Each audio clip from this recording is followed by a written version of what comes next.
Friends, মোৰ অন্য এটি ভিডিঅ'লৈ আপোনালোকক সকলোকে স্বাগতম জনাইছোঁ। আৰু দেখিছেনে আজি এখন একেবাৰে সুস্বাদু ব্যঞ্জন লৈ আপোনালোকৰ মাজলৈ আহিছোঁ। এয়া এগ কাৰী, আৰু এয়া ৰাতিৰ জোনাক, আজি যিহেতু জোনাক ৰাতি, এয়া ৰাতিৰ চন্দ্ৰটো আপোনালোকক দেখুৱালোঁ। আৰু এয়া আলু আৰু কণী বইল কৰি লোৱা হৈছে। ইয়াৰ লগতে এয়া মছলা পাতি যোগাৰ কৰি লোৱা হৈছে, যিহেতু কিনা মছলা আমি একো নাখাওঁ, এই ঘৰুৱাভাৱে এয়া।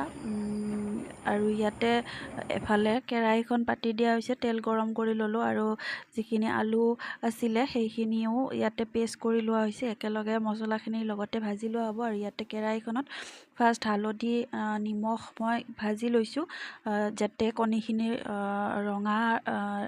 ৰঙচুৱা হয়। আৰু এয়া চাব, মই এফাল এফালকৈ ফ্ৰাই কৰি লৈছোঁ। চাব, লাষ্টত কণীখিনি একেবাৰে দেখিবলৈ লোভনীয় হ'ব। আৰু গোটেইখিনি মই দি লওঁ, তেতিয়াহ'লে চাই থাকক।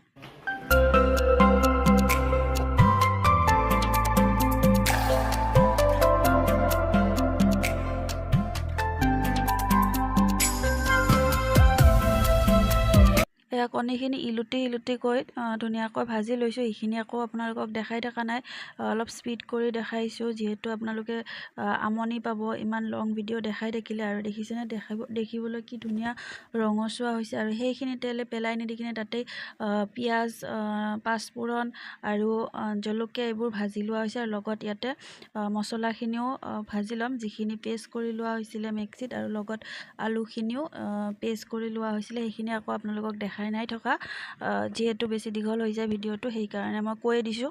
আৰু এয়া দেখিছেনে, ধুনীয়াকৈ পেষ্ট হৈ গৈছে, মিহি পেষ্ট এটা। আৰু এইখিনি ইয়াতে তেলত ভাজি ল'ম, যাতে ইয়াৰ কেঁচা গোন্ধটো গুচি যায়। আৰু তেনেহ'লে চাই থাকিব, মছলাখিনি ভাজি লোৱা হওক।